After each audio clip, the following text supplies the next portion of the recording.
ವಾಕ್ಯವನೆಲ್ಲ ಮೋಹದಿ ಕನ್ನಡದಿ ಬೋಧಿಸುತ್ತ ಜನರ ವೇದಾಮತಿ ಕೆಡಿಸಿರುವ ಸಾಲಿಗೆ ಮಣಿಯುವೆನೋ ಸಾಲಿಜ ಗುಣಿಗೆ ಮಣಿಯುವೆನು ನಿಜವನ್ನರಿಸುವ ಶ್ರೀ ನಿಜ ಗುಣಿಯ ಗ್ರಂಥವನ್ನು ನಿಜವಾಗಿ ಕೇಳಿ ನಿಜದೋರ್ಮನ ಮುಳರಿಸುವ ಸುಜನರಿಗೆ ನಿತ್ಯ ನಮಿಸುವೆನೋ ಸುಜನರಿಗೆ ನಿತ್ಯ ನಮಿಸುವೆನು ಪರ ಜೀವರಿಗೆಲ್ಲ ಅದ್ವೈತ ಬೋಧಾದಿ ಸುರರನ್ನಾಡಿ ಕಲಿದ ಶ್ರೀ ಜಗಸಿದ್ಧ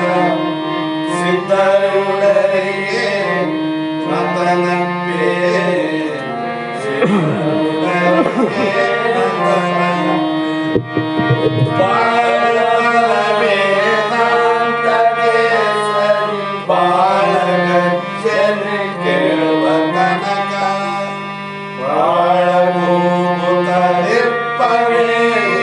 ಶಾಸ್ತ್ರವೆಂಬುವ ನರಿಗಳು ಬಾಳ ಶಕ್ತಿಯ ಶೃಂಗರ್ಜನೆ ಬಾಳ ಕೇಳಿದ ಬಳಿಕ ಕೂಗವು ಬಾಳ ಕೇಳಲು ಬೇಕು ವೇದಾಂತೆಂಬ ಶಾಸ್ತ್ರವನ್ನು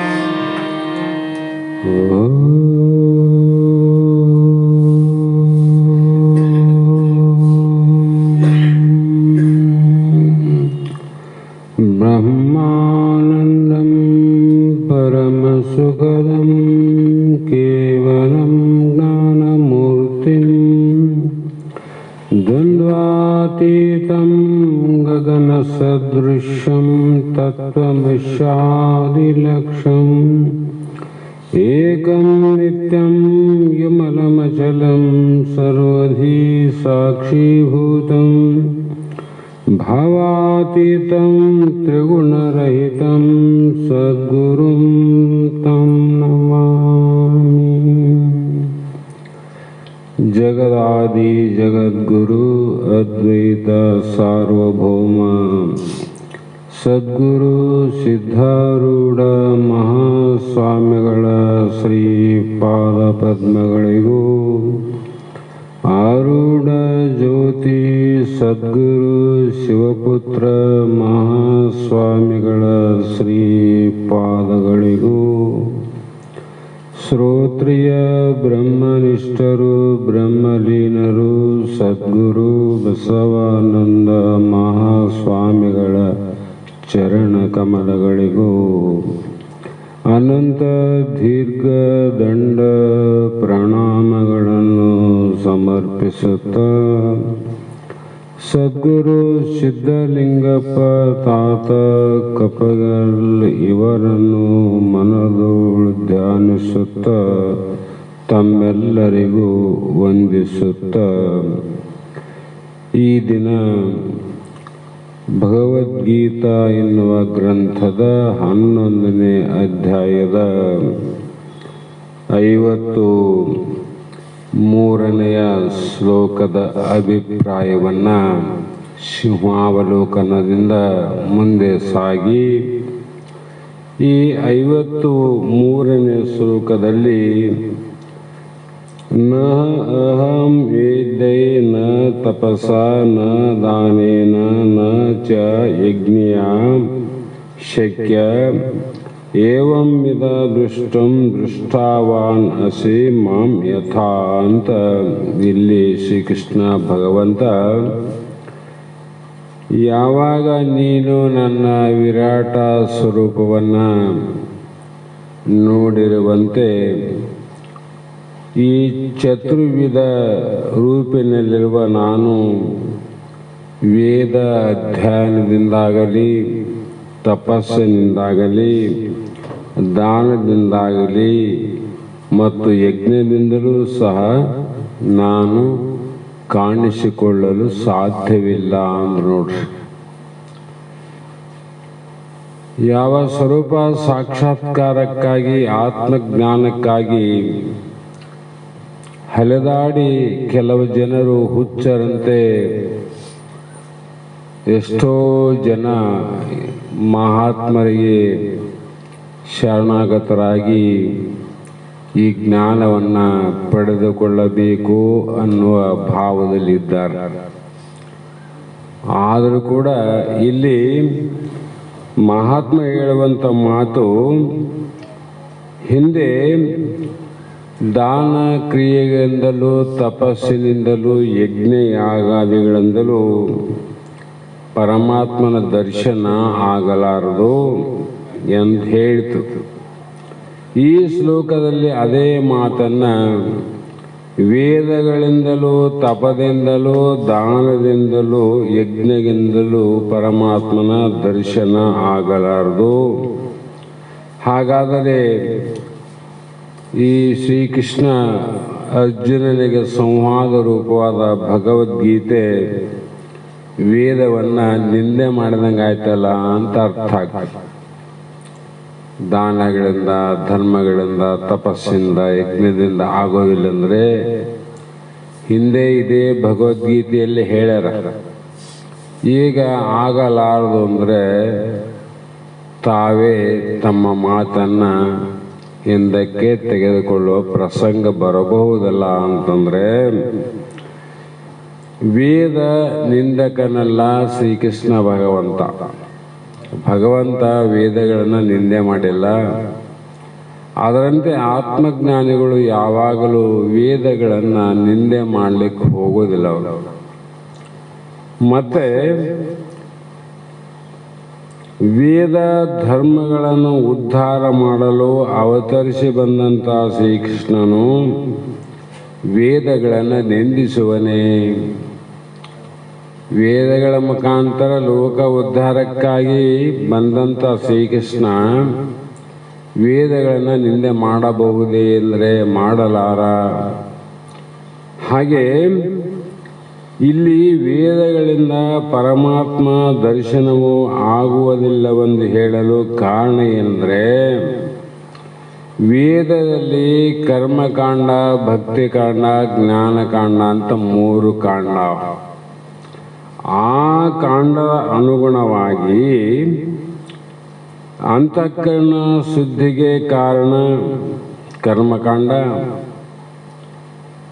ಮತ್ತು ಏಕಾಗ್ರತೆಗೆ ಕಾರಣ ಉಪಾಸನಕಾಂಡ, ಭಕ್ತಿಕಾಂಡ, ಆತ್ಮ ಸಾಕ್ಷಾತ್ಕಾರಕ್ಕೆ ಜ್ಞಾನಕಾಂಡ ಅಂತ ವೇದದಲ್ಲಿ ಶ್ರೀಕೃಷ್ಣ ಹೇಳನೆ ವಿನಃ ಅವುಗಳನ್ನು ನಿಂದನೆ ಮಾಡೋಕ್ಕಲ್ಲ ಅಂತ. ಅದಕ್ಕೆ ಸರ್ಪೋಭೂಷಣ ಭಾಳ ಸ್ವಚ್ಛವಾಗಿ ಹೇಳ್ಯಾರ ನೋಡ್ರಿ.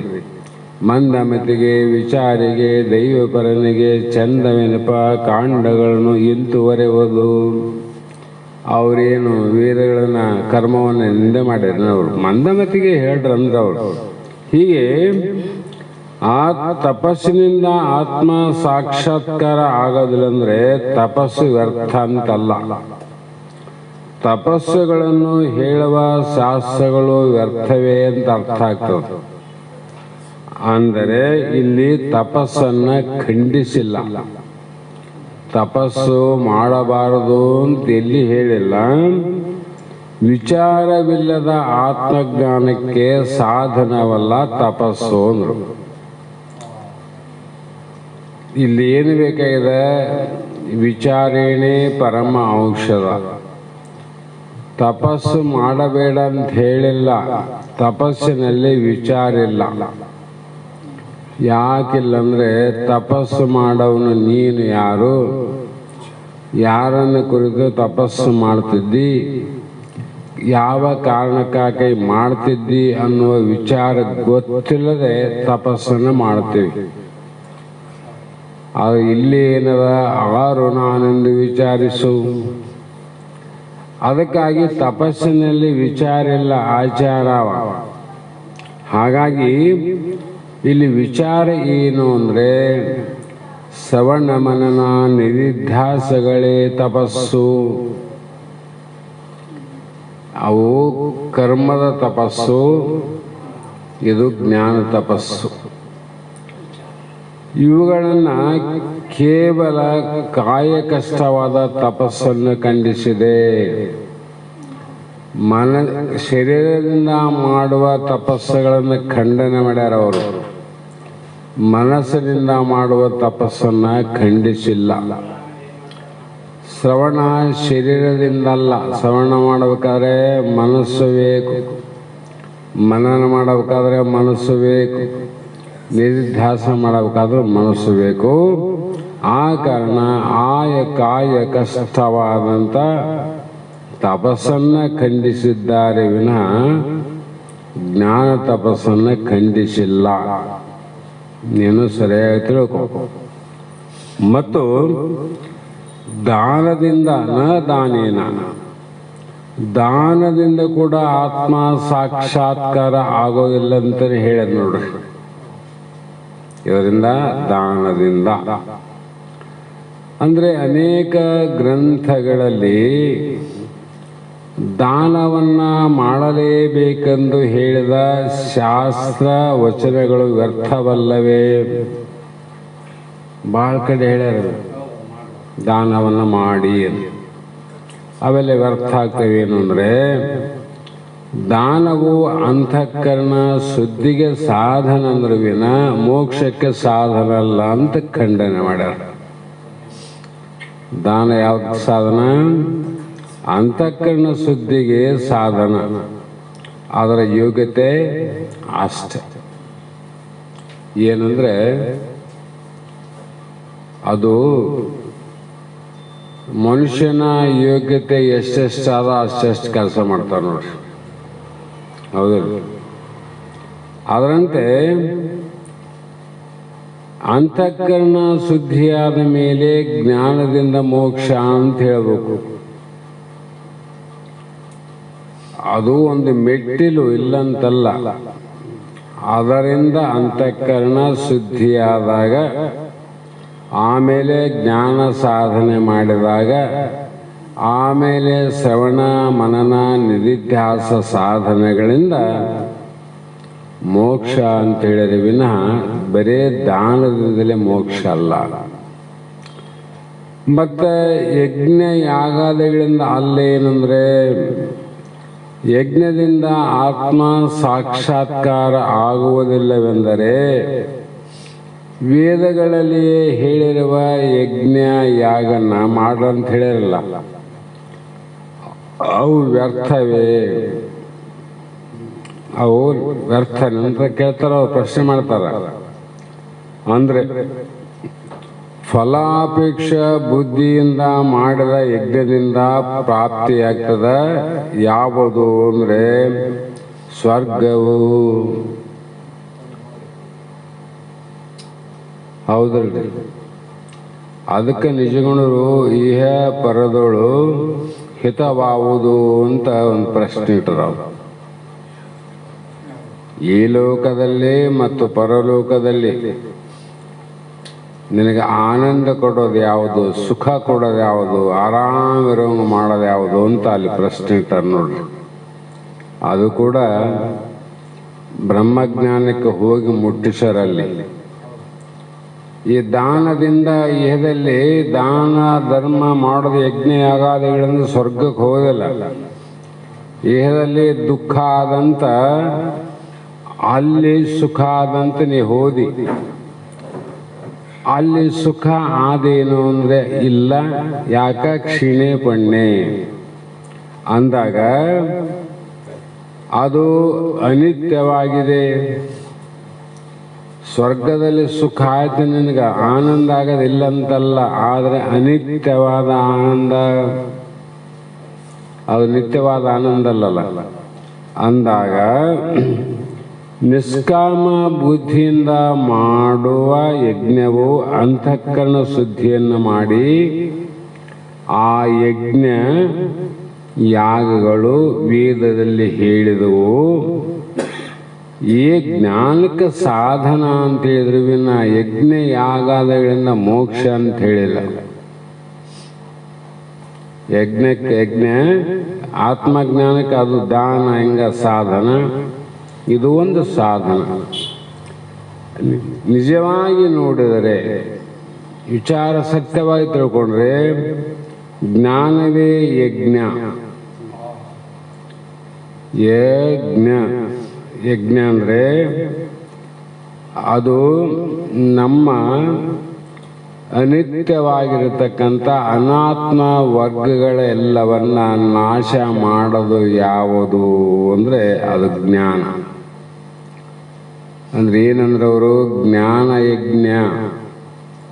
ಆ ಜ್ಞಾನ ಯಜ್ಞದಿಂದನೇ ಶ್ರೀಕೃಷ್ಣ ಭಗವಂತ ಅರ್ಜುನ ಹೇಳ್ತಾನೆ, ಆ ಜ್ಞಾನ ಯಜ್ಞದಿಂದ ಮೋಕ್ಷ ಆಗ್ತದ. ಅನಾತ್ಮೇಲೆ ಸುಟ್ಟು ಬಿಡೋದಲ್ಲ, ಮತ್ತೆ ಅಲ್ಲಿ ಅಂತ ಆನಂದ ಉಳ್ಕೊಂಡದ. ಹಾಗಾಗಿ ಉಳಿದ ಯಜ್ಞಗಳು, ಗೌಡ ಯಜ್ಞಗಳು, ಇದೇ ವಿಷಯನ್ನ ಸರ್ಪಭೂಷಣರು ಕೂಡ ಜ್ಞಾನಶತಕದ ಮಾತನ್ನ ಅವರು ನೆನಪು ಮಾಡ್ಯಾರ ನೋಡ್ರಿ. ಜ್ಞಾನಶತಕ ನೀವು ಕೇಳಿರಲ್ಲ? ಅದು ಕೇಳಿದ್ರೆ ಅದು ಮತ್ತೊಂದು ಕೇಳದ ಬೇಕಿಲ್ಲ. ಗೀತಾದಿ ಮೋಹನ ಕಲಾ ಜಠರಾವನಾಯ ತರ್ಕಾದಿ ಧೋರಣ ಕಲಾ ಜನ ಗೌರವಾಯ ವೇದಾದಿ ಪಾವನ ಕಲಾ ಪರಿಭಾವಕಾಯ ತತ್ವಬೋಧನ ಕಲಾ ಭವತೆ ಅಮೃತಾಯ ಅಂತ ಜ್ಞಾನ ಶತಕದಲ್ಲಿ ಒಂದು ಮಾತು ಹೇಳ್ಯಾರ. ಅಂದರೆ ಜಗತ್ತಿನಲ್ಲಿ ಅನೇಕ ಸಂಗೀತಕ್ಕೆ ಸಂಬಂಧಪಟ್ಟಂಥ ವಿದ್ಯೆ, ಅನಂತ ರೀತಿ ಮೋಹಕವಾದಂಥ ಕಲೆಗಳುಳ್ಳಂಥ ವಿದ್ಯೆ, ಅದಲ್ಲದೆ ಹೊಟ್ಟೆಪಾಡಿಗಾಗಿ ವಿದ್ಯೆಗಳು, ತರ್ಕಾದಿ ಶಾಸ್ತ್ರಗಳು ಮತ್ತು ಜನರ ಗೌರವಕ್ಕಾಗಿ ಓದುವುದು, ಹೇಳುವುದು, ಬರೆಯುವುದು, ವೇದ ಅಧ್ಯಯನ ಮಾಡುವುದು ಪರಲೋಕ ಪ್ರಾಪ್ತಿಗಾಗಿ ಅಂದ್ರವರು. ಯಾಕಾಗಲ್ಲ? ತತ್ವ ವಿಚಾರ ಮಾಡಿದ್ರೆ ಮೋಕ್ಷ ಆಗ್ತದ. ಈ ವಿದ್ಯೆಗಳ ವಿಷಯಗಳನ್ನು ವಿಚಾರ ಮಾಡಿದ್ರೆ ಮೋಕ್ಷ ಯಾರಿಗೆ ಆಗಿಲ್ಲ. ತತ್ವ ವಿಚಾರ. ಹಾಗಾಗಿ ಅದಕ್ಕಾಗಿ ಇವುಗಳಿಂದ ಮೋಕ್ಷ ಆಗುವುದಿಲ್ಲ ಅಂತ ಅವರು ಘಂಟಾಘೋಷವಾಗಿ ಜಗತ್ತಿಗೆ ಸಾರಿದಂಥ ಜ್ಞಾನಿಗಳ ಉನ್ನತ ಮಟ್ಟದಲ್ಲಿರುವಂಥ ಸರ್ಪಭೂಷಣ ಶಿವಯೋಗಿಗಳು. ಹೀಗೆ ಮುಂದೆ ವಿಚಾರ ಮಾಡಿದರೆ ಇನ್ನೂ ಅನೇಕ ಉಂಟಲ್ಲ. ಅವುಗಳಿಂದ ಏನು ಪ್ರಯೋಜನ ಅಂದರೆ, ಭಕ್ತ್ಯಾತು ಅನನ್ಯ ಶಕ್ತಿ ಅಹಂ ಏವಂ ವಿಧ ಅರ್ಜುನ ಜ್ಞಾತುಂ ದೃಷ್ಟುಂ ಚ ತತ್ವೇನ ಪ್ರಮಿಷ್ಟುಮ ಚ ಪರಂ ತಪಃ. ಅಂದರೆ ಇಲ್ಲಿ ಪರಂತು ಅನ್ಯನ್ಯ ಭಕ್ತಿ ಇದ್ದರೆ ಈ ಚತುರ್ವಿಧ ಭಕ್ತಿಗಳೇನವ ನಾನು ಪ್ರತ್ಯಕ್ಷವಾಗಿ ನೋಡಲು ಅಥವಾ ಯಥಾರ್ಥವಾಗಿ ನನ್ನನ್ನು ತಿಳಿದುಕೊಳ್ಳಲು ಅಥವಾ ನನ್ನಲ್ಲೇ ನೀನು ಐಕ್ಯವಾಗಲು, ಪ್ರವೇಶಿಸಲು ಅಂದ್ರೇನು, ನನ್ನಲ್ಲಿಗೆ ನೀನು ಬರಲು ಅಥವಾ ಕೂಡಲು, ಅದು ಒಂದೇ ಭಾವದಿಂದಲೂ ಅದನ್ನು ಪಡೆದುಕೊಳ್ಳಲು ಸಾಧ್ಯ. ಎಲ್ಲಿವರೆಗೂ ನಾವು ಒಂದು ಅಂತ ತಿಳ್ಕೊಂಗಿಲ್ಲೋ ಅಲ್ಲಿವರೆಗೂ ಎಲ್ಲಿಯೂ ನಮ್ಮ ಪ್ರವೇಶ ಇಲ್ಲ. ಎಲ್ಲಿವರೆಗೂ ಪ್ರವೇಶ ಇಲ್ಲ. ಯಾಕಂದ್ರೆ ದ್ವೈತ ಭಯ ಅಂತ ಮೊನ್ನೆ ಹೇಳಿವಿ. ದ್ವೈತ್ವ ದ್ವಿತೀಯ ಭಯಂ. ಭಯ ಯಾಕೆ ಬಂದದ? ಭೇದ ಬುದ್ಧಿಯಿಂದ ಭಯ ಬಂದದ. ಹಾಗಾಗಿ ಈ ಶ್ಲೋಕದಲ್ಲಿ ಕೃಷ್ಣನು ಪರಂ ಶತ್ರುಂ ತಾಪಯತಿ ಪರಂ ತಪಃ ಅಂದರೆ ತನಗಿಂತಲೂ ಪರವಾದ ಶತ್ರುಗಳನ್ನು ಶಪಿಸುವಂತೆ ಮಾಡುವವನು ಪರಂ ತಪ. ಇದಕ್ಕೆ ಲಕ್ಷಾರ್ಥ ಏನು ಅಂದರೆ, ನನಗಿಂತ ಪರವಾದದ್ದು ದೇಹಾದಿ ಸಂಘಾತ, ಅದರಲ್ಲಿ ಅಮೃತ ಬುದ್ಧಿಯನ್ನು ಬಿಟ್ಟವನು ಪರಂ ತಪ. ಇದು ಮೇಲು ಮಟ್ಟದ ತಪಸ್ಸು. ಯಾಕಂದ್ರೆ ಇಲ್ಲಿ ಆತ್ಮ ಸಾಕ್ಷಾತ್ಕಾರವನ್ನ ಬೇಡುವ ಮುಮುಕ್ಷುಗಳು ಜಿಜ್ಞಾಸುಗಳು ಎಲ್ಲರೂ ಏನು ಮಾಡಬೇಕು ಅಂದರೆ ಅನನ್ಯ ಭಕ್ತರಾಗಲೇಬೇಕು. ನಾವು ಅನನ್ಯ ಭಕ್ತಿ ಇಲ್ಲೇ ನಮ್ಮಲ್ಲಿ ಭಕ್ತಿಯಲ್ಲಿ ನೂನ್ಯ ಭಕ್ತಿ ಅನನ್ಯ ಭಕ್ತಿ ಇಲ್ಲ, ನೂನ್ಯ ಭಕ್ತಿ ಬೇರೆ. ನೂನ್ಯ ಅಂದ್ರೇನು? ಅದರಲ್ಲಿ ದೋಷ ಅವಂತ. ಪಕ್ಕಾ ಪ್ರೇಮ ಇಲ್ಲ, ಪಕ್ಕಾ ರತಿ ಇಲ್ಲ. ಹಾಗಾಗಿ ಆ ಅನನ್ಯ ಭಕ್ತಿಗಳು ಎರಡು ಪ್ರಕಾರ ಅಂತ ಮತ್ತೆ ಭಗವಂತ ಇಲ್ಲಿ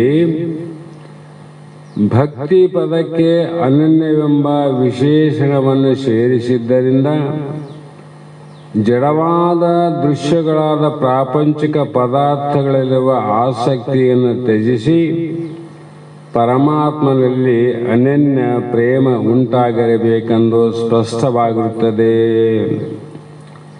ಏನಾಗಬೇಕು? ಈ ಜಡವಾದ ಪದಾರ್ಥ ಪ್ರಪಂಚದ ವಿಷಯಾದಿಗಳಲ್ಲಿ, ವಸ್ತು ಭೋಗ ಭಾಗ್ಯಾದಿಗಳಲ್ಲಿ ನಮ್ಮ ಆಸಕ್ತಿ ಯಾವಾಗ ಹೋಗ್ತದ ಆವಾಗ ಅದೇ ಭಕ್ತಿ ಆಗ್ತದೆ. ಆಸಕ್ತಿ ಹೋಗಿದ್ರೆ ಭಕ್ತಿ ಆಯ್ತು. ಈಗ ಯಾವುದಂದ್ರೆ ಕೆಲವು ಶಾಸ್ತ್ರಗಳಲ್ಲಿ ಬಹಳ ಸಲ ಬಂದು ಹೋಗ್ತಾವಲ್ಲ, ನಿಷ್ಕಾಮ್ಯ ಭಕ್ತಿ, ಕಾಮ್ಯ ಭಕ್ತಿ, ಕಾಮ್ಯ ಕರ್ಮ, ನಿಷ್ಕಾಮ್ಯ ಕರ್ಮ. ಕಾಮ್ಯ ಕರ್ಮ ಮಾಡಕ ಸಾಧನಗಳು ಯಾವುವು? ನಿಷ್ಕಾಮ್ಯ ಕರ್ಮವನ್ನು ಪಡಿಬೇಕಾದ ಸಾಧನೆ ಯಾವುವು? ಏನು ಸಾಧನೆ ಹೇಳಿಲ್ಲ ಅವರು. ನಿಷ್ಕಾಮ್ಯ ಮಾಡೋದು ಅಂದ್ರೇನು?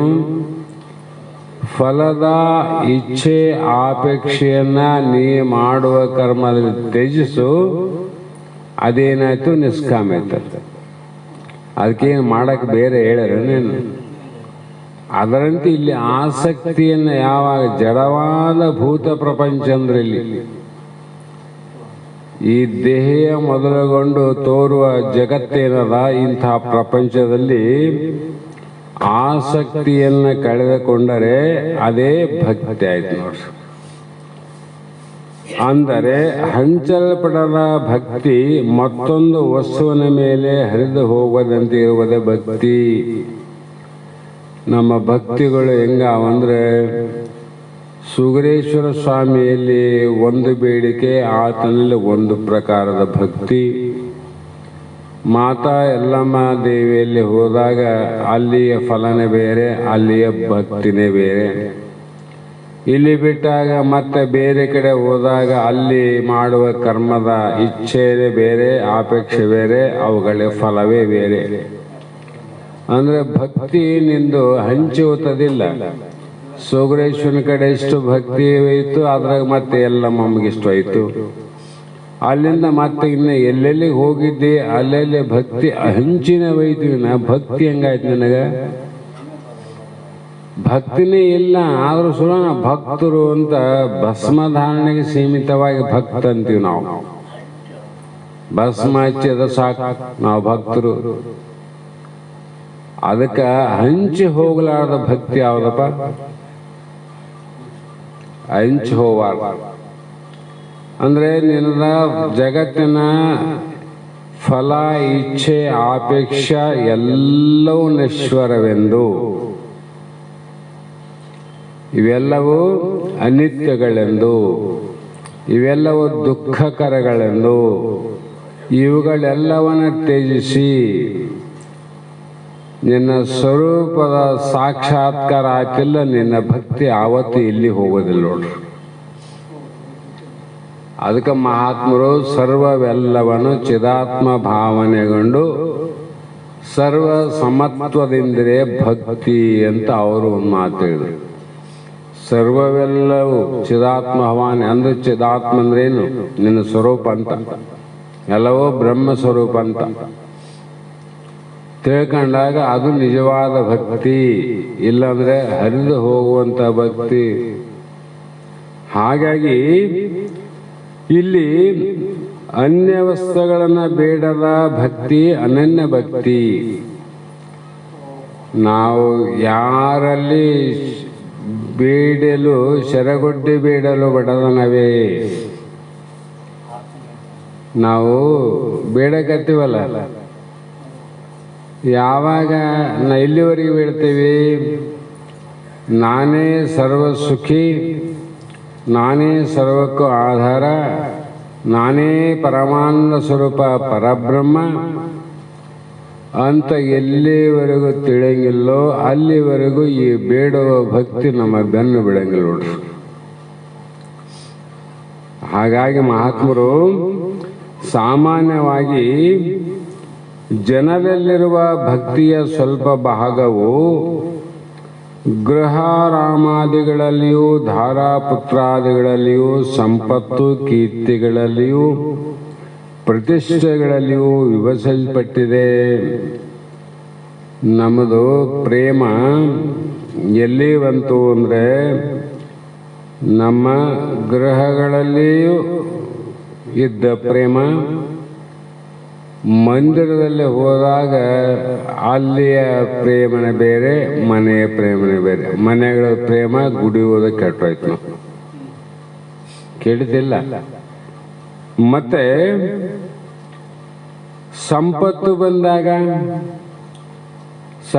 ಬಂದಾಗ ಮನೇನೂ ಅವನಿಗೆ ದುಃಖ ಕಾಣಿಸ್ತದ, ಗುಡಿ ಗುಂಡಾರು ಕೂಡ ದುಃಖ ಅನಿಸ್ತವ, ಸಂಪತ್ತೇ ಆನಂದ ಅನಿಸ್ತದಿಲ್ಲ. ಅಂದ್ರೆ ನಮ್ಮ ಪ್ರೇಮ ಎಲ್ಲಿಗೆ ಬಂತು? ಈಗ ಮೊದಲು ಮನೆಯಲ್ಲಿ ಇತ್ತು, ಆಮೇಲೆ ಗುಡಿ ಬಂತು, ಆಮೇಲೆ ಸಂಪತ್ತಿಗೆ ಬಂತು. ನಂತರ ಸಂಪತ್ತು ಯಾವಾಗ ಹೆಚ್ಚಾಯ್ತಿಲ್ಲ, ಕೀಟಾಯ್ತು ನೋಡ್ರಿ. ಏನಪ್ಪ ಆತಂದು ಆವಾಗ ಗಮನ ಎಲ್ಲಿಗೆ ಹೋಯ್ತು ಅಂದ್ರೆ ನಿನ್ನಲ್ಲಿ ಸಂಪತ್ತಿನಲ್ಲಿ ಕಂಡಂತ ಪ್ರೇಮವೇ ಕೀರ್ತಿಯಲ್ಲಿ ಹೋದಾಗ ಸಂಪತ್ತು ದುಃಖ ಅನಿಸ್ತು ನೋಡ್ರಿ. ಅಪಕೀರ್ತಿ ಆಗ್ತದಂದ್ರೆ ಏನೇನ ಮಾಡಪ್ಪ, ಎಷ್ಟನ್ನು ಖರ್ಚಾಗಲಿ ನನ್ನ ಮಾನ ಕಾಪಾಡ್ರಂತ ನಾವು. ಅಂದ್ರೆ ಸಂಪತ್ತಲ್ಲಿ ಇದ್ದಂಥ ಪ್ರೇಮ ಹೋಯ್ತಿಲ್ಲ. ಯಾಕೆ ಹೇಳ್ತಂದ್ರೆ ಹಂಚಿ ಹೋಗ್ತಕ್ಕಂಥ ಒಂದು ಬದಲಾವಣೆ ಹಾಕಂತ ಹೋಗ್ತಾ. ಆದರೆ ಭಕ್ತಿಯು ಸ್ವಲ್ಪ ಭಾಗ ಉಳಿದುಕೊಂಡಿದೆ, ಸ್ವಲ್ಪ ಉಳಿದದೆ ಏನು. ಆದರೆ ಅದೇ ಅನನ್ಯ ಭಕ್ತಿ ಎನಿಸಲಾರದು. ಗಾಢವಾದ ಭಕ್ತಿ ಅಲ್ಲಬೇಕು. ಗಾಢವಾದ ನಿದ್ರೆಯಲ್ಲಿ ಆನಂದ ಅದಿಲ್ರಿ, ಏನು ಅರ್ಧಮರ್ಧ ನಿದ್ದೆಯಲ್ಲಿ ಆನಂದ ಅದ, ಗಾಢವಾದ ನಿದ್ದೆಯಲ್ಲಿ ಆನಂದ ಅದ. ಅದಂತೆ ಗಾಢವಾದ ಭಕ್ತಿಯಲ್ಲಿ ಪ್ರೇಮ ನೋಡ್ರಿ.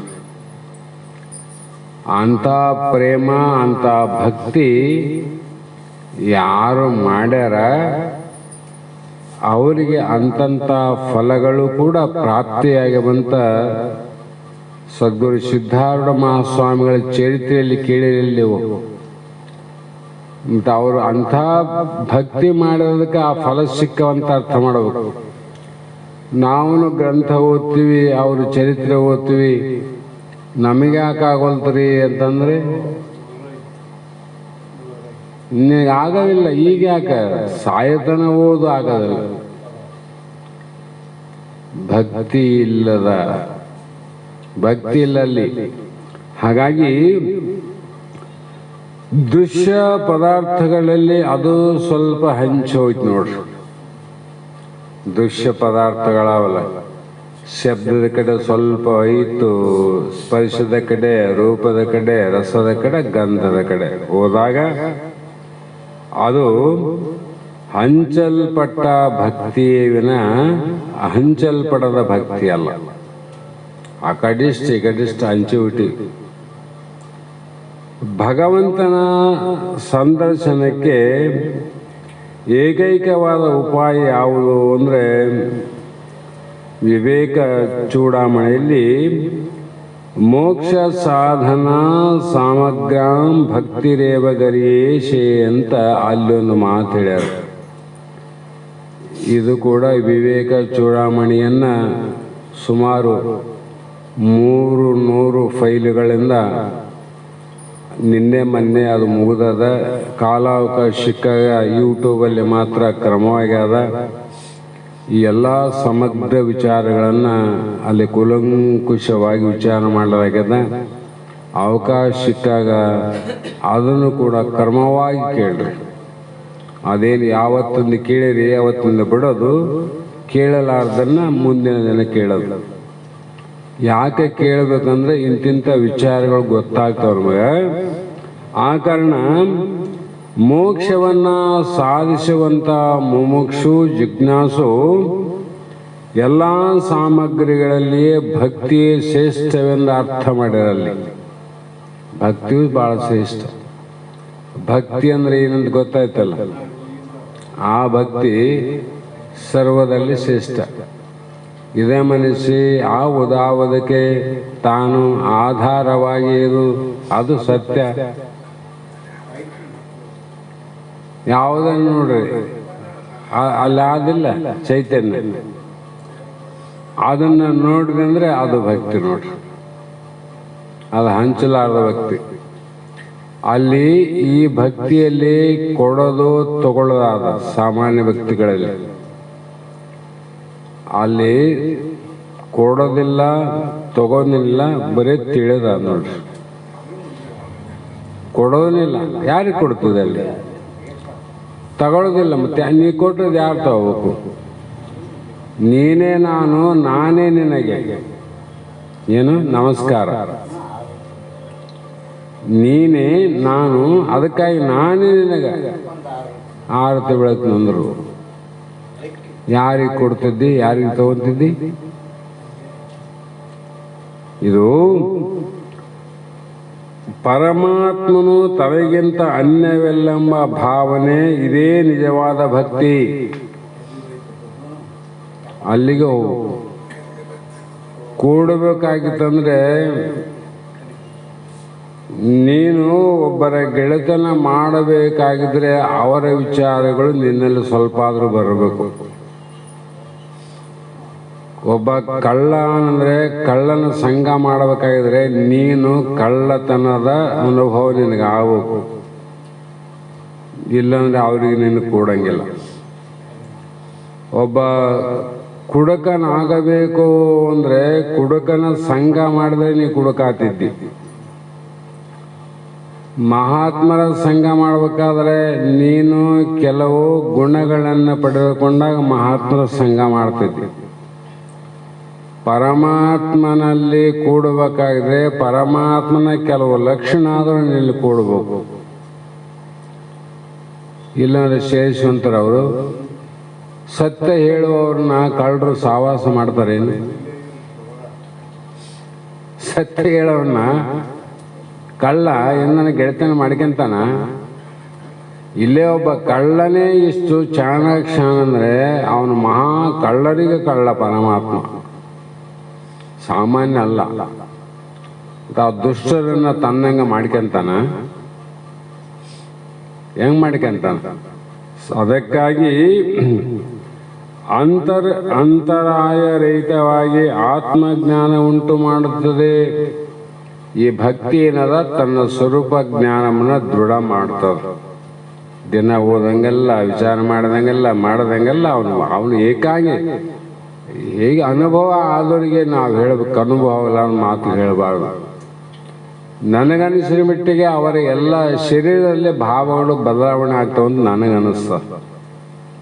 ನಾವೇನು ಸ್ಥೂಲಕಾಯ ಬಹಳ ಭಾರ ಆಗ್ಯದಲ್ಲ, ಅವರಿಗೆ ಒಂದು ಹಗುರವಾದಂಥ ಬಟ್ಟೆ ಆದಂಗೆ ಆಗ್ಬೋದು ಅಂತ ಅನಿಸ್ತ. ಹಗುರ ಆಗ್ತದೆ. ಹಾಗಾಗಿ ಅನನ್ಯ ಭಕ್ತಿಯಿಂದ ಪರಮಾತ್ಮನನ್ನು ಜ್ಞಾತು ಅಂದರೆ ತಿಳಿದುಕೊಳ್ಳುವುದು. ಜ್ಞಾತೃ, ಜ್ಞಾನಂ, ಜ್ಞೇಯಂ ಅಂತ 3 ತ್ರಿಪಿಟ ಶಾಸ್ತ್ರದಲ್ಲಿ.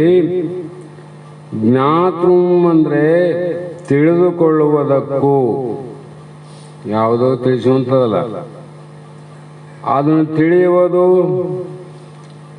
ದ್ರಷ್ಟ ಅಂತೀವಿ ನಾವು. ಅದಕ್ಕೆ ದೃಶ್ಯ ಅಂತೀವಿ, ದೃಷ್ಟ ಅಂತೀವಿ. ಅಂದರೆ ನೋಡುವುದಕ್ಕೆ ಪರಮೇಶ್ವರ ಅಂದ್ರು. ಅದೇ ಜ್ಞಾತೃ ಜ್ಞಾನ ಜ್ಞೇಯಂತಕ್ಕೆ ಶಬ್ದಗಳು ಬೇರೆಲ್ಲಿ. ಅಂದರೆ ತಾತ್ಪರ್ಯವೇನೆಂದರೆ ಇಲ್ಲಿ ತಿಳಿಯುವುದು, ನೋಡುವುದು ಮತ್ತು ಪ್ರವೇಶಿಸುವುದು. ಒಂದು ವಸ್ತುವನ್ನ ಮೊದಲು ತಿಳಿದು, ಯಾವ ತಿಳಿತು? ನೇತ್ರ ವಸ್ತುವನ್ನು ತಿಳಿತು, ಜ್ಞಾನ. ತಿಳಿದ ಮೇಲೆ ತಿಳಿಯುವುದು ಮನಸ್ಸು. ಅದು ನೋಡ್ತು, ಇದು ತಿಳಿತಿಲ್ಲ. ಮತ್ತೆ ಅದರ ಮೇಲ್ವೊಳಗೆ ಪ್ರವೇಶ ಮಾಡುವುದು, ಕೂಡುವುದು. ಕೂಡೋದು ಯಾವುದು? ಜ್ಞಾನ. ಜ್ಞಾನಲ್ಲಿ ಎರಡಕ್ಕೆ ಸಂಬಂಧ ಬೆಳೆಸಿದ್ದು. ಹಾಗೆ ಇಲ್ಲಿ ಜ್ಞಾತು ಎಂಬುದು ಮೊದಲನೆಯ ಮೆಟ್ಟಲು. ಇಲ್ಲಿ ಪರಮಾತ್ಮನು ಇಂಥವನು ಎಂಬ ಜ್ಞಾನ ಉಂಟಾಗುತ್ತದೆ. ಪರಮಾತ್ಮ ಅಂದ್ರೆ ಈ ಲಕ್ಷಣ, ಸತ್ತು ಚಿತ್ತು ನಿತ್ಯ ಆನಂದ ರೂಪ ಪರಮಾತ್ಮ. ಹೌದಿಲ್ಲ? ಆಮೇಲೆ ಇದಕ್ಕೆ ಪರೋಕ್ಷ ಜ್ಞಾನ ಅಂದ್ರು. ಪರಮಾತ್ಮ ಈಗ ಆನ, ಹೀಗೆ ಆನ, ಪರೋಕ್ಷ. ಈ ಸ್ಥಿತಿಯಲ್ಲಿ ಪರಮಾತ್ಮನು ಸ್ವಲ್ಪ ದೂರವಾಗಿ ಇದ್ದಾನೆ. ಆನಂದ್ರೆ ಆನ, ಎಲ್ಲೋ ಆನ. ಒಟ್ಟು ಕೈಲಾಸದಲ್ಲಿ ಇರಬಹುದು, ಕಾಶಿಯಲ್ಲಿ ಇರಬಹುದು, ಸತ್ಯಲೋಕದಲ್ಲಿ ಇರಬಹುದು, ಬ್ರಹ್ಮಲೋಕದಲ್ಲಿ ಇರಬಹುದು, ಯಾವುದೋ ವೈಕುಂಠ ಲೋಕದಲ್ಲಿ ಒಂದು ಅರಮನೆಯನ್ನು ಕಟ್ಟಿಕೊಂಡು ಪರಮಾತ್ಮ ಅಲ್ಲಿ ವಾಸವನ್ನು ಮಾಡಿ ಅಲ್ಲಿಂದಲೇ ಲೋಕದ ಎಲ್ಲ ವ್ಯವಹಾರಗಳನ್ನು ನಡೆಸುತ್ತಿದ್ದಾನೆ ಅಂತ ಅನ್ನೋರು ಅರ್ಹ. ಹೇಗೆ ಸಾಧ್ಯ ಅಂದರೆ, ರಾಷ್ಟ್ರಪತಿ ಭವನದಲ್ಲಿ ರಾಷ್ಟ್ರಪತಿ ಇರೋದು, ಆದರೆ ಇಡೀ ಭಾರತ ದೇಶದ 32 ರಾಜ್ಯಗಳ ವ್ಯವಹಾರವನ್ನು ಅಲ್ಲೇ ಅರಮನೆಯಲ್ಲಿ ಕುಂತೇ ನಡೆಸ್ತಾನೆ ನೋಡ್ರವನು. ಹೌದಿಲ್ಲ? ಅದರಂಗೆ ಕೆಲವು ಮತವಾದಿಗಳು ಸಂಶಯ ಮಾಡ್ತಾರೆ.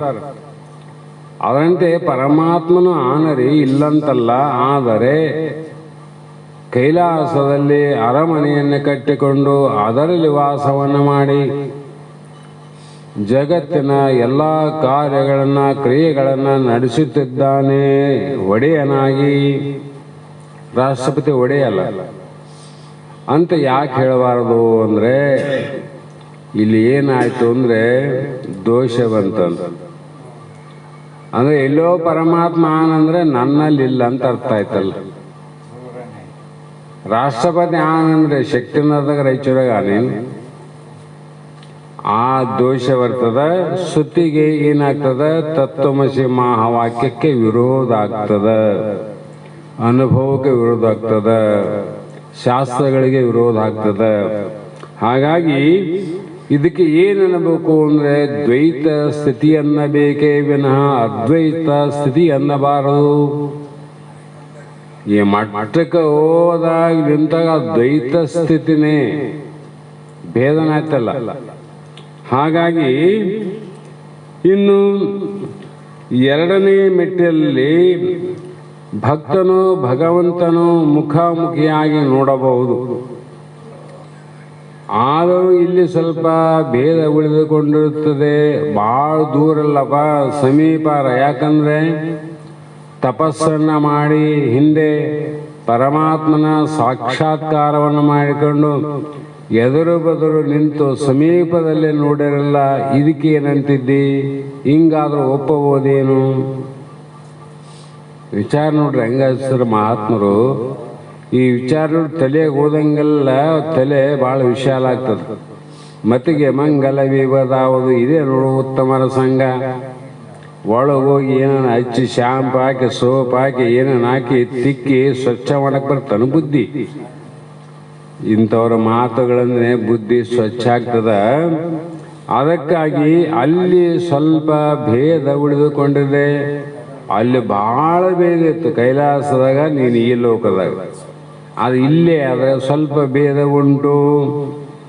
ಆ ಭಕ್ತನಿಗೆ ಪರಮಾತ್ಮನ ವಿಷಯದಲ್ಲಿ ಸಂದೇಹವಿಲ್ಲ. ಪರಮಾತ್ಮ ಆನ್ ಅನ್ನೋದಕ್ಕೆ ಸಂಶಯ ಏನಿಲ್ಲ ಅವರಿಗೆ. ಯಾಕೆ ಅತಿ ಸಮೀಪ ಪ್ರತ್ಯಕ್ಷ ನೋಡಿಲ್ಲಪ್ಪ, ಸಂಶಯ ಬರ್ತದೇನು? ಯಾರಿಗೂ ಬರಂಗಿಲ್ಲ. ನೀವು ಎಲ್ಲ ನನ್ನ ನೋಡಿರಂದಾಗ ಇನ್ನೊಂದು ಕಡೆ ಯಾವತ್ತು ನೋಡಿದಾಗ ನನ್ನ ಮೇಲೆ ನಿಮಗೆ ಸಂಶಯ ಬರ್ತದೇನು? ಯಾಕೆ ಬರಲ್ಲ? ಅತಿ ಸಮೀಪದಿಂದ ನೋಡಿರಿ, ಬರೋದಿಲ್ಲ ಸಂಶಯ. ಹಾಗೂ ಅವನೇ ನಾನೆಂಬ ಅಪರೋಕ್ಷ ಜ್ಞಾನವಿಲ್ಲ.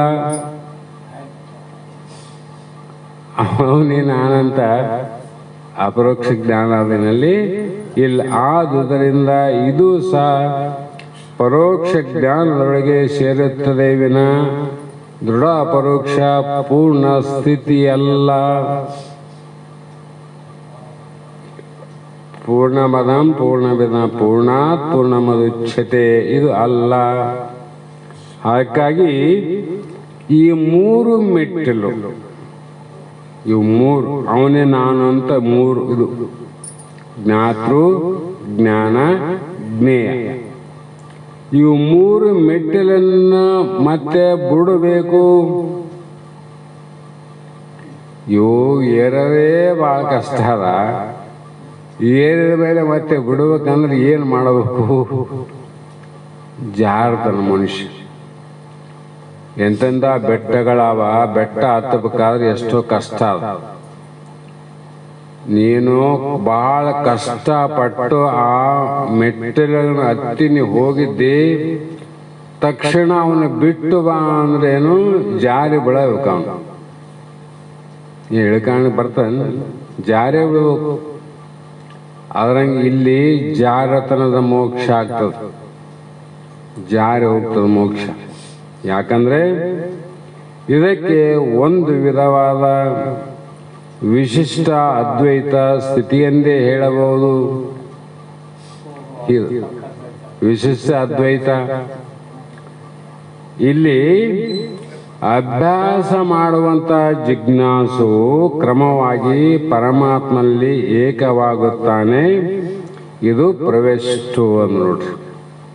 ಇಲ್ಲೇನಿಲ್ಲ, ಅಭ್ಯಾಸವನ್ನು ಮಾಡುವಂತ ಜಿಜ್ಞಾಸುಗೆ ಕ್ರಮವಾಗಿ ಶ್ರವಣ ಮನನ ನಿಧಿಧ್ಯಾಸವೇ ಇಲ್ಲಿ ಕ್ರಮ.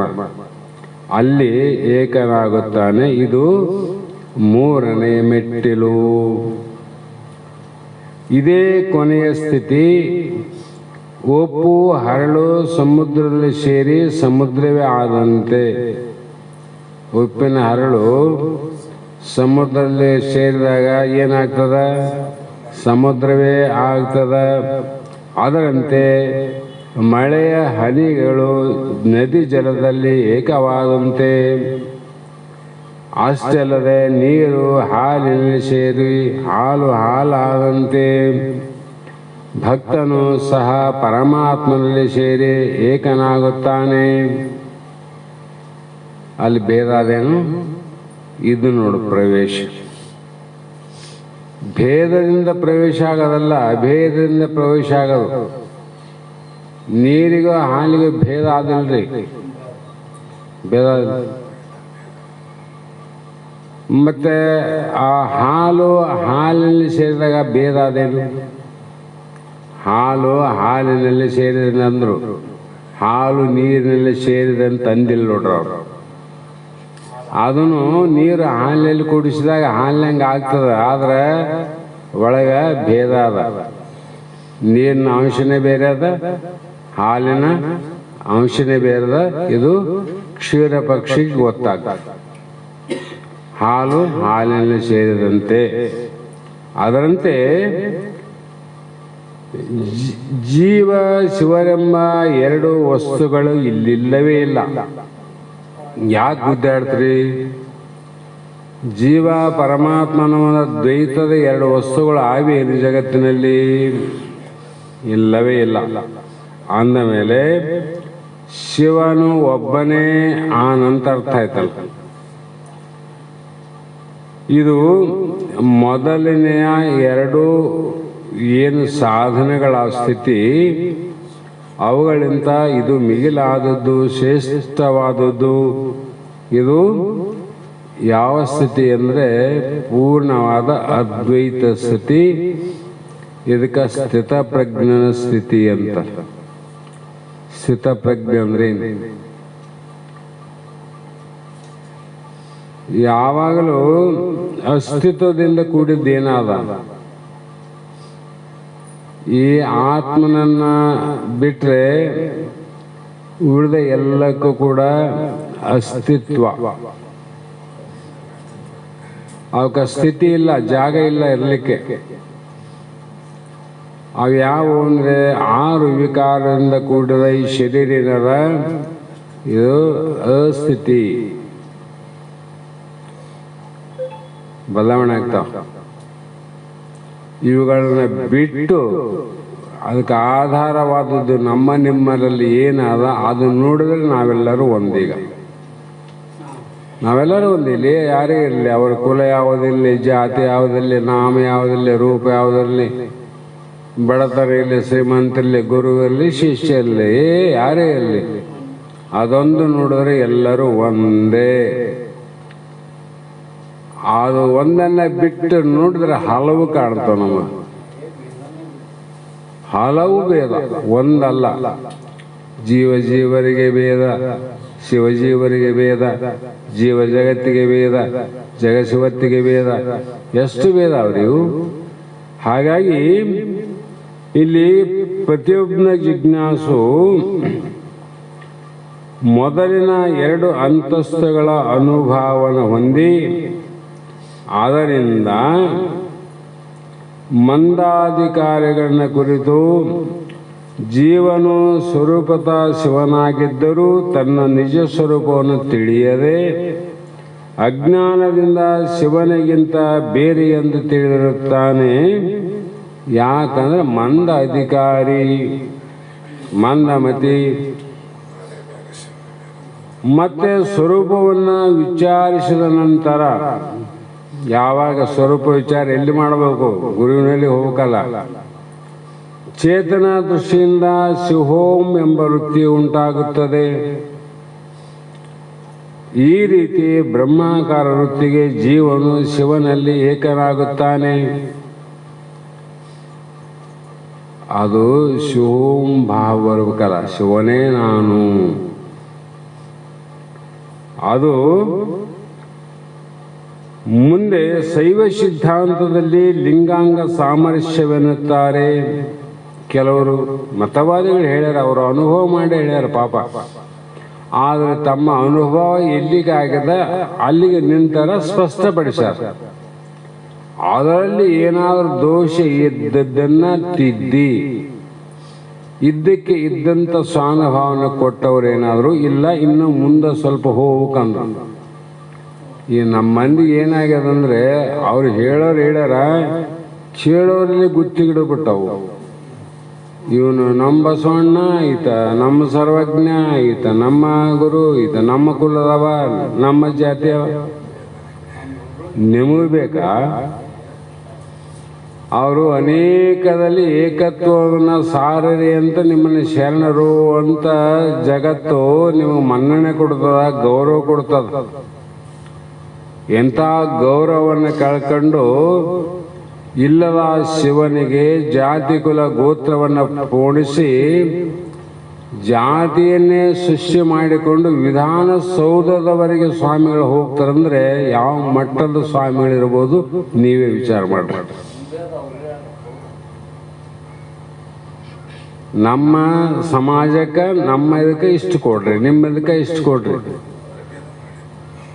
ಅಂದ್ರೆ ಭೇದ ನಮ್ಮಲ್ಲಿ ಮೊದಲಿದ್ದಿಲ್ಲ. ಈ ಭೇದವಾದಿಗಳು ಹುಟ್ಟೆ ನಮ್ಮನ್ನು ಭೇದಕ್ಕೆ ಗುಂಟು ಮಾಡಿ ನೋಡ್ರಿ. ನಾವು ಅವ್ರಿಗೆ ಜೈ ಜೈ ಜೈ ನಾವು ಕೇಳಿ ಅಲ್ರಿ, ನಿಮ್ಮಂಥವ್ರು ಜಾತಿ ಕುಲ ಮತ ಭೇದ ಇಲ್ಲ ಅನ್ನೋರೆ ನೀವು ಅಲ್ಲಿವರೆಗೂ ಇಲ್ಲಿವರೆಗೂ ಜಾತಿ ಹಿಡ್ಕೊಂಡು ಮಾತಾಡ್ತೀರಿ, ಕುಲ ಭೇದ ಅಂತ ಮಾತಾಡ್ತೀರಿ, ಮತ್ತು ನೀವು ಹೆಂಗ ಜಗದ್ಗುರುಗಳಾಗ್ತೀರಿ ಅಂತ ಕೇಳೋರು ಯಾರಿಲ್ಲ. ಯಾರು ಕೇಳ್ತಾರೆ? ನಮ್ಮ ಬಸವಣ್ಣಂದ್ರೆ ಹೇಳ್ತಿದ್ರು, ಗೊತ್ತದ ನಿಮಗೆ, ಜಾತಿ ಗುರುಗಳು ತಮ್ಮ ಎಂದಿಗೂ ಜಗದ್ಗುರು ಆಗೋದಿಲ್ಲ ಅಂತಿದ್ರು ಅವರು. ಇವರು ಜಾತಿ ಗುರುಗಳು ಅಂತಿರೋ ಇಲ್ಲ ನೀವು? ಅಂದ್ರೆ ಜಗದ್ಗುರು ಹೆಂಗತ್ತಾರ? ಸದ್ಗುರು ಮಹಾತ್ಮನ ನೋಡುವ ಕೊನೆಯ ದರ್ಶನ ಮಾಡಿಕೊಂಡು ಬಂದು ಯಾವ ಜನ್ಮದ ಪುಣ್ಯ ಇತ್ತು ಗೊತ್ತಿಲ್ಲ. ಬಿಜಾಪುರದ ಸಿದ್ದೇಶ್ವರ ಮಹಾಜ್ಞಾನಿಗಳು ನಾವು ಹೋಗಿ ಅವತ್ತು ಯಾರು ಬಿಡದೇ ಇದ್ರು ಕೂಡ ಏನೋ ಗುರುನಾಥರ ದಯದಿಂದ ಒಬ್ಬರನ್ನೇ ಬಿಟ್ಟರು. ಕಾಯಿಬಟ್ಟರನ್ನ ಲೈನಿಂದ ನಿಂದಿಸ್ಯಾರ. ಆ ಕಡೆ ಒಂದು ಲೈನು ಯಾರನ್ನ ಬಿಡಂಗಿಲ್ಲಂತ ಬಾಗಿಲು ಹಾಕ್ಯಾರ. ಯಾರೋ ಪುಣ್ಯಾತ್ಮ ನಮ್ಮನ್ನು ಕರೆದು ಅಲ್ಲಿ ಒಬ್ರು ಹೋಗ್ತಾರಲ್ರಿ, ಅವರಿಂದ ನೀವು ಹೋಗ್ರಂತ ನಮ್ಮನ್ನು ಕಳಿಸ್ಬಿಟ್ರು. ನಾವು ಒಳಗೋಗಿ ಮತ್ತೆ ಬಾಗಿಲು ಹಾಕಿಬಿಟ್ರು ಅವ್ರು. ನಾವು ಹೋಗಿ ಅವ್ರನ್ನ ದರ್ಶನ ಮಾಡ್ಕೊಂಡು ಕೆಳಗ ನಾನು ಬಂದಿನಿ. ಸಾವಿರಾರು ಜನ ಕೂಡ್ಯಾರ.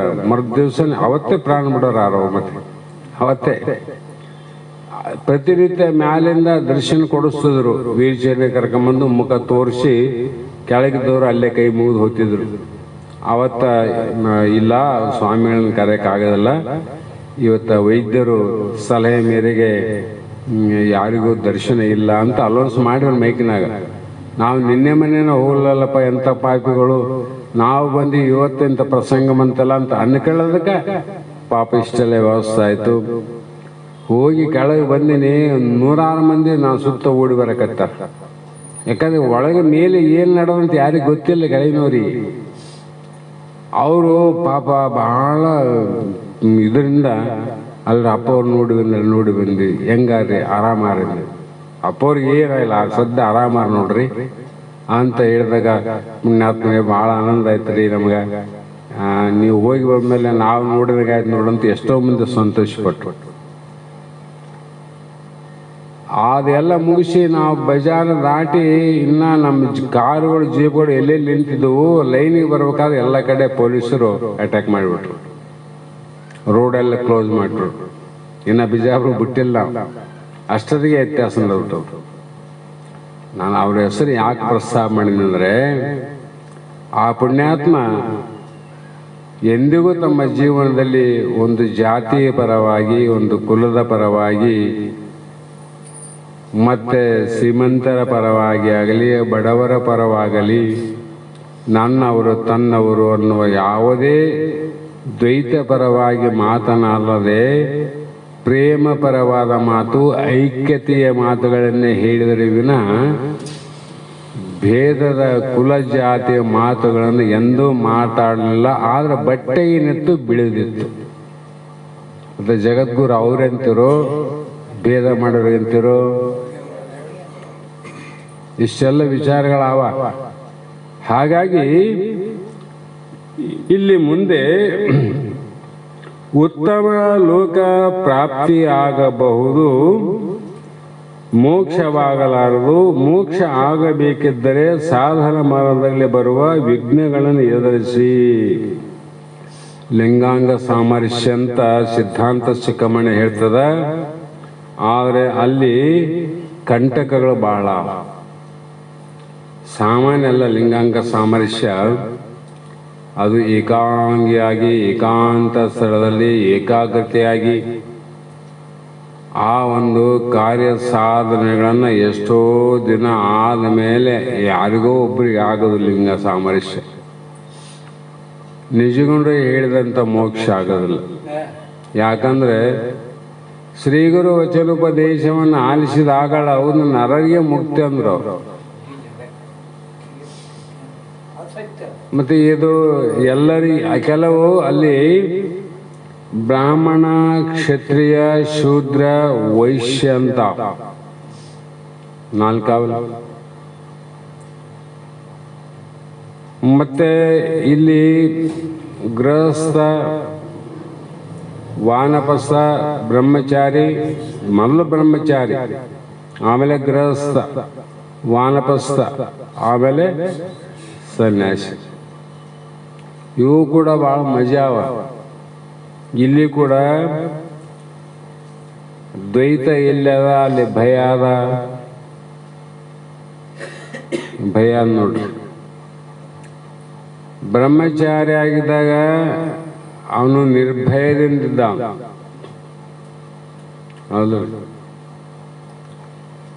ಅವನು ಯಾವಾಗ ಗೃಹಸ್ಥ ಅದ, ಎರಡಾಯಿತು, ಭಯ ಶುರುವಾಯ್ತು ನೋಡ್ರಿ. ಆಶ್ರಮಗಳಲ್ಲಿ ಹೇಳ್ತೇನೆ ನಾನು, ಪ್ರಪಂಚದಲ್ಲಿ ಭಯಗಳು ಭಾಳ, ಅಲ್ಲಿ ಭಯ. ಮತ್ತೆ ವಾನಪ್ರಸ್ಥ ಸನ್ಯಾಸಿ,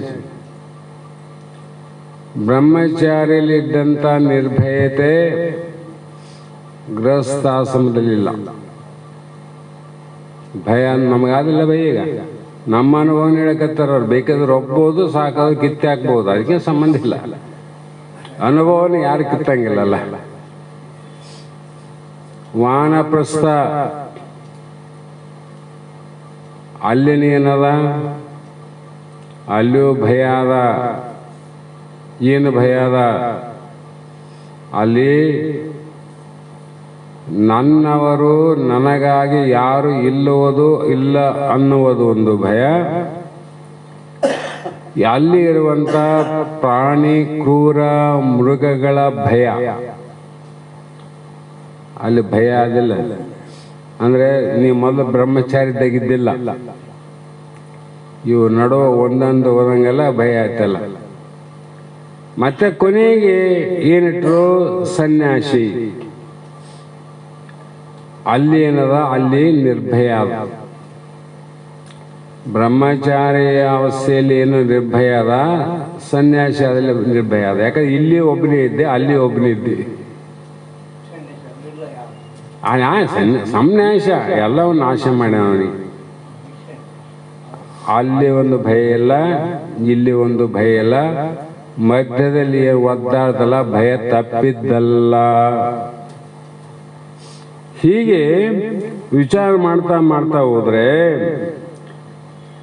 ಒಂದು ದೃಷ್ಟಾಂತದಿಂದ ತಿಳಿಬೇಕಾದ್ರೆ, ಪೇಟೆಯಲ್ಲಿ ಅಥವಾ ಬಜಾರದಲ್ಲಿ ಒಂದು ಉತ್ತಮವಾದಂಥ ಹಣ್ಣು ಆದಂತ ಗೊತ್ತಾಯ್ತು, ಒಂದು ಮಾವಿನ ಹಣ್ಣು. ಅದರ ವರ್ಣವನ್ನ, ರುಚಿಯನ್ನ, ಯೋಗ್ಯತೆಯನ್ನ ತನ್ನ ಮನೆಯಲ್ಲೇ ಕುಳಿತುಕೊಂಡು ಮತ್ತೊಬ್ಬನ ಬಾಯಿಯಿಂದ ಕೇಳಿ ತಿಳಿದುಕೊಂಡ. ಅದು ಹಣ್ಣಿನ ರುಚಿ ಮತ್ತೊಬ್ಬರ ಬಾಯಿಯಿಂದ ಹಿಂಗ್ ಬಂದವ, ಬಜಾರದಲ್ಲಿ ಹಿಂಗ ರುಚಿ ಅವಂತ ಆತ ಹೇಳಿದ್ದು ಕೇಳಿ ತಿಳ್ಕೊಂಡ ಅಂತ ಭಾವಿಸಿರಿ ಅಂತ ಸುಮ್ಮನೆ ಇಟ್ಗಾರಿ ಅಂತ. ಕೇಳಿದವನಿಗೆ ತಕ್ಷಣ ಅದರ ಮೇಲೆ ಆಸಕ್ತಿ ಉಂಟಾಗಿ ಪೇಟೆಗೆ ಹೋಗಿ ಅದನ್ನು ನೋಡಿದ. ಅವನು ಯಾವ ಹಣ್ಣು ಹೇಳಿದ ಅದನ್ನು ನೋಡಿದ, ಕಣ್ಣಿನಿಂದ ನೋಡಿದ. ಮೇಲೆ ಕಣ್ಣಿನಿಂದ ನೋಡಿದ ಮೇಲೆ ಮತ್ತೆ ಆಸಕ್ತಿ ಹೆಚ್ಚಾಯಿತು ಹಣ್ಣಿನ ಮೇಲೆ. ಅದನ್ನು ಕೊಂಡು ತಿಂದ. ಇಲ್ಲಿ ಮೊದಲನೇ ಸ್ಥಿತಿ ಜ್ಞಾತ ಆಪೇಕ್ಷ ಆಗೋದು ಅದು. ಆದರೆ ಶ್ರೋತಿಯ ಬ್ರಹ್ಮನಿಷ್ಠ ಸದ್ಗುರುಗಳ ಸನ್ನಿಧಿಯನ್ನು ಸೇರಿ ಅವನ ಮುಖದಿಂದ ಸಚ್ಛಾಸ್ತ್ರಗಳ ಮೂಲಕ ಆತ್ಮನನ್ನ ತಿಳಿದುಕೊಳ್ಳುವುದು ಅಂತ ಅರ್ಥ ಇಲ್ಲಿ ಮಾಡೋದು.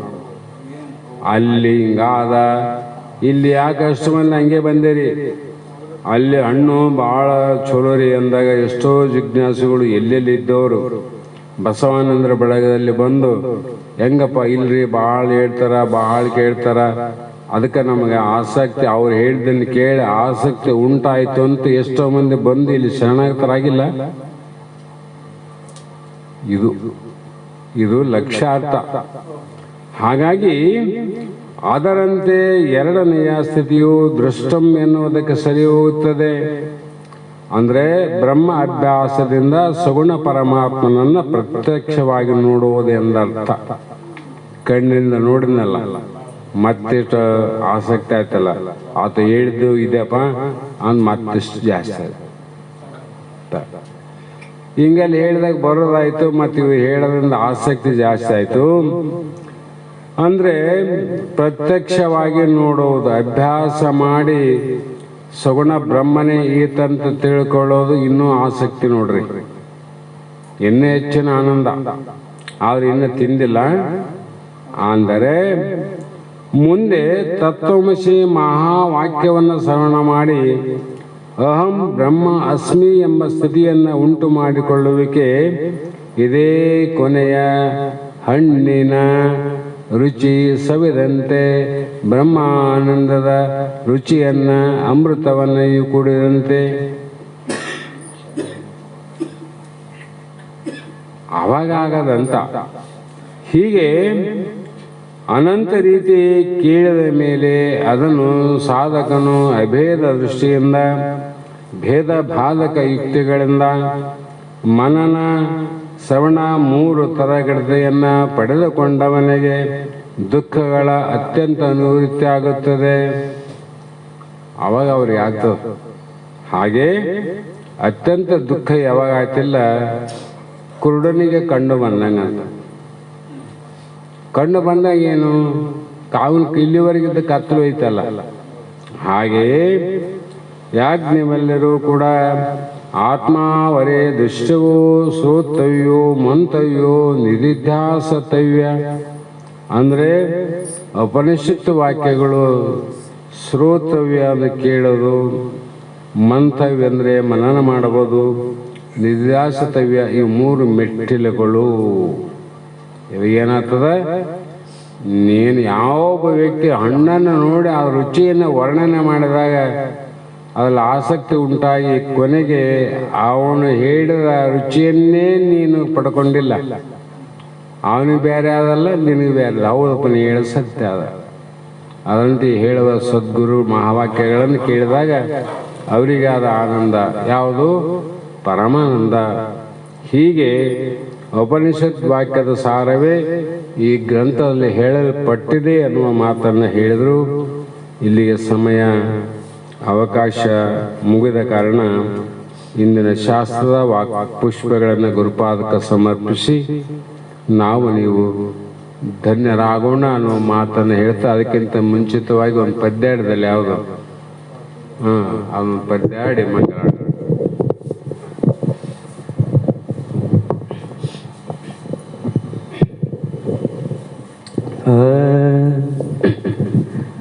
ಪಾಪಿಗ್ಯಾತಕ್ಕೆ ಬೇಕೋ ಪರಮ ತತ್ವದ ಬೋಧ, ಪಾಪಿಗ್ಯಾತಕ್ಕೆ ಬೇಕೋ ಪರಮ ತತ್ವದ ಬೋಧೆ, ಕೋಪಿಗ್ಯಾತಕ್ಕೆ ಬೇಕೋ ಶಾಂತ ಗುಣದ ಬುದ್ಧಿ, ಶಾಂತ ಗುಣದ ಬುದ್ಧಿ. ಪಾಪಿಗ್ಯಾತಕ್ಕೆ ಬೇಕೋ ಪರಮ ತತ್ವದ ಬೋಧೆ, ಕೋಪಿಗ್ಯಾತಕ್ಕೆ ಬೇಕೋ ಶಾಂತ ಗುಣದ ಬುದ್ಧಿ, ಶಾಂತ ಗುಣದ ಬುದ್ಧಿ. ಅಂದಿಗೆ ಗಂಧವ್ಯಾಕೋ ಅಂಧಕನಿಗೆ ಕನ್ನಡಿಯಾಕೋ, ಅಂದಿಗೆ ಗಂಧವ್ಯಾಕೋ ಅಂಧಕನಿಗೆ ಕನ್ನಡಿಯಾಕೋ, ಅಂದಿಗೆ ಗಂಧವ್ಯಾಕೋ ಅಂಧಕನಿಗೆ ಕನ್ನಡಿಯಾಕೋ, ಅಂದಿಗೆ ಗಂಧವ್ಯಾಕೋ ಅಂಧಕನಿಗೆ ಕನ್ನಡಿಯಾಕೋ. ಕುತ್ತಿಗೆ ಕೊಯ್ಯುವಾಗ ಕುಶಲದ ಮಾತಕೋ, ಕುಶಲದ ಮಾತಕೋ. ಪಾಪಿಗ್ಯಾತಕ್ಕೆ ಬೇಕೋ ಪರಮ ತತ್ವದ ಬೋಧೆ, ಕೋಪಿಗ್ಯಾತಕ್ಕೆ ಬೇಕೋ ಶಾಂತ ಗುಣದ ಬುದ್ಧಿ, ಶಾಂತ ಗುಣದ ಬುದ್ಧಿ. ಚಂಡನಿಗೆ ಎಂಡರ್ಯಾಕೋ ಮಂಡ ಕೈಗೆ ಖಡ್ಗವ್ಯಾಕೋ, ಚಂಡನಿಗೆ ಎಂಡರ್ಯಾಕೋ ಮಂಡಗೈಗೆ ಖಡ್ಗವ್ಯಾಕೋ, ಚಂಡನಿಗೆ ಎಂಡರ್ಯಾಕೋ ಮಂಡ ಕೈಗೆ ಖಡ್ಗವ್ಯಾಕೋ, ಚಂಡನಿಗೆ ಎಂಡರ್ಯಾಕೋ ಮಂಡಗೈಗೆ ಖಡ್ಗವ್ಯಾಕೋ. ಮಂಡೆ ಬೋಳರಿಗೆ ಮುತ್ತಿನ ದಂಡೆಯಾಕೋ, ಮುತ್ತಿನ ದಂಡೆಯಾಕೋ.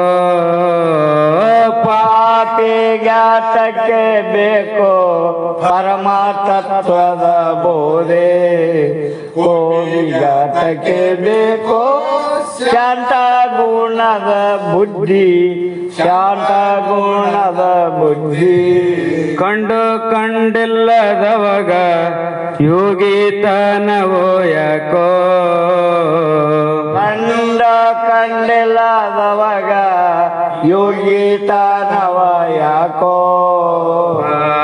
ಮಹಾರಾಜನಕ ನಮ್ಮ ಪುರಂದರ ವಿಠಲನ ಪುರಂದರ ವಿಠಲನ ಪಾಪಿ ಜಾತಕ್ಕೆ ಬೇಕು ಪರಮತತ್ವದ ಬೋಧೆ ಕೋಪಿ ಜಾತಕ್ಕೆ ಬೇಕೋ ಶಾಂತ ಗುಣದ ಬುದ್ಧಿ ಶಾಂತ ಗುಣದ ಬುದ್ಧಿ ಜೈ ಗುರು ಜೈ ಗುರು ಜೈ ಜೈ ಗುರು ಜೈ ಗುರು ಜೈ ಗುರು ಜೈ ಗುರುನಾಥ ಆನಂದ ಮಾಡುವೆ ಲಿಂಗಂಬ ಪಾದ ಪೂಜೆ ಲಿಂಗಂಬ ಪಾದ ಪೂಜೆ ಆನಂದ ಮಾಡುವೆ ನಾ ಮಾಡುವೆ ಲಿಂಗಂಬ ಪಾದ ಪೂಜೆ ಲಿಂಗಂಬ ಪಾದ ಪೂಜೆ ಆನಂದ ಮಾಡುವೆ ಅಂಗಂಬಾಕಾರ ಲಿಂಗಂಬ ಶರೀರವೋ ಅಂಗಂಬಾಕಾರ ಲಿಂಗಂಬ ಶರೀರವೋ ಅಂಗದೊಳಗೆ ಮಹಾಲಿಂಗ ಮೂರುತಿ ಪೂಜೆ ಆನಂದ ಮಾಡುವೆನಾ ಆನಂದ ಮಾಡುವೆ ಲಿಂಗಂಬ ಪಾದ ಪೂಜೆ ಲಿಂಗಂಬ ಪಾದ ಪೂಜೆ ಆನಂದ ಮಾಡುವೆ ಆತಾಳ ಪಾತಾಳ ಕೆಡಬಾಲ ಕೆರೆ ಬಾವೆ ಆತಾಳ ಪಾತಾಳ ಎಡಬಲ ಕರೆ ಬಾವಿ ಶೀತಳ ತಂದಿನಿ ಬಾರೋ ಶಿವ ನಿನ್ನ ಪೂಜಕ್ಕ ಆನಂದ ಮಾಡುವೆನಾ ಆನಂದ ಮಾಡುವೆ ಲಿಂಗಂಬ ಪಾದ ಪೂಜೆ ಲಿಂಗಂಬ ಪಾದ ಪೂಜೆ ಆನಂದ ಮಾಡುವೆ ಅವರ್ಯಾರೋ ಇವರ್ಯಾರೋ ಎಂಡರು ಮಕ್ಕಳು ಯಾರೋ ಇವರ್ಯಾರೋ ಎಂಡರ ಮಕ್ಕಳ ಯಾರೋ ಬಂಡಿ ತುಂಬ ಭಾಗ್ಯ ಹೋಗಿ ಅಡವಿ ಸೇರಿದ ಮ್ಯಾಲ ಆನಂದ ಮಾಡುವೆನಾ ಆನಂದ ಮಾಡುವೆ ಲಿಂಗಂಬ ಪಾದ ಪೂಜೆ ಲಿಂಗಂಬ ಪಾದ ಪೂಜೆ ಆನಂದ ಮಾಡುವೆ ದೇಶದೊಳಗೆ ನಮ್ಮ ವಾಸುಳ್ಳ ಲಕ್ಷಣ ದೇಶದೊಳಗೆ ನಮ್ಮ ವಸುಳ್ಳ ಲಕ್ಷಣ ಈಶಾ ಬಸವೇಶನ ಪಾದ ಪೂಜೆಯ ಮಾಡಿ ಆನಂದ ಮಾಡುವೆನಾ ಆನಂದ ಮಾಡುವೆ ಲಿಂಗಂಬ ಪಾದ ಪೂಜೆ ಲಿಂಗಂಬ ಪಾದ ಪೂಜೆ ಆನಂದ ಮಾಡುವೆನಾ ಹರ ಓಂ ಚೈತನ್ಯಂ ಶಾಶ್ವತಂ ಶಾಂತಂ ಯೋಗಾತೀತಂ ನಿರಂಜನಂ ನಾದಬಿಂದುಕಲಾತೀತಂ ತಸ್ಮೈ ಶ್ರೀ ಗುರವೇ ನಮಃ ಶ್ರೀಮದ್ಗುರು ಸಿದ್ಧಾರೂಢ ಮಹಾರಾಜ್ ಕಿ ಜೈ ಶ್ರೀ ಸದ್ಗುರು ಶಿವಪುತ್ರ ಮಹಾರಾಜ್ ಕಿ ಜೈ ಶ್ರೀ ಸದ್ಗುರು ಬಸವ